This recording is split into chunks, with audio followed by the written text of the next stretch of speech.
What is up, everybody? This is Erik, the one and only Bay Area collector, and today I am gladly showing you guys a game from my childhood, a favorite of mine from my childhood that I love very much, and that game is The Flintstones, The Rescue of Dino and Hoppy for the NES. Now, this game was made by Taito back in 1991.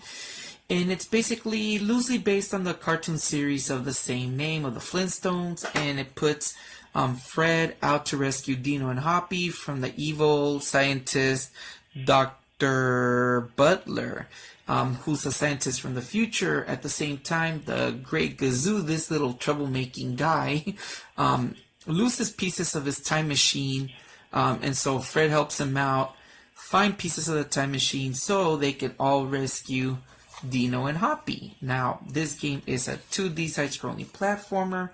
Very fun game. I've known about it since I can remember. I believe it came out in issues of Nintendo Powers magazine. But there's some very fun memories from this game that I used to play when I was a kid, as well as something interesting that happened.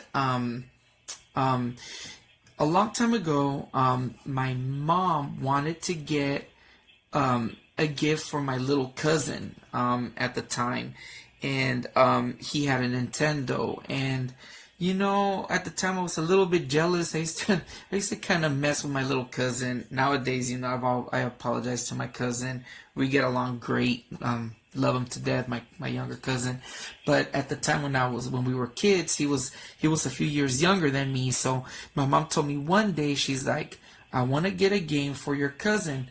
Can you help me out to get a game? And I'm like, okay, whatever. I was kind of jealous because he was getting a game and I wasn't.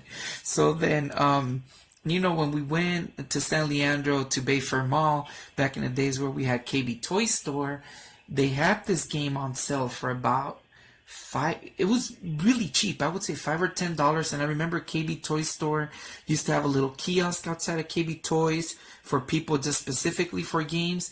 And my mom said she wanted to spend $20. So I told her, oh, get him this one, thinking that it was, that it was going to be an okay game. And then I believe my mom got him, oh man, there was another, I think he got him Dragon Spirit for the NES as well, or got him King's Knight or whatever to game from Square. But anyways, eventually my mom bought him both games. And when I spoke to my cousin, and when we went to go visit my cousin and he had the game after my mom had already given it to him, I used to play it a lot at his house because I thought this was a really fun game. And the other game was okay, but my cousin liked both games, and I'm like, oh man. So I guess I did choose some pretty decent games for him. And so ever since then, this is a game that reminds me, we used to play this game all the time, me and my little cousin. And it reminds me of that. So it was like a bad thing turned into something good.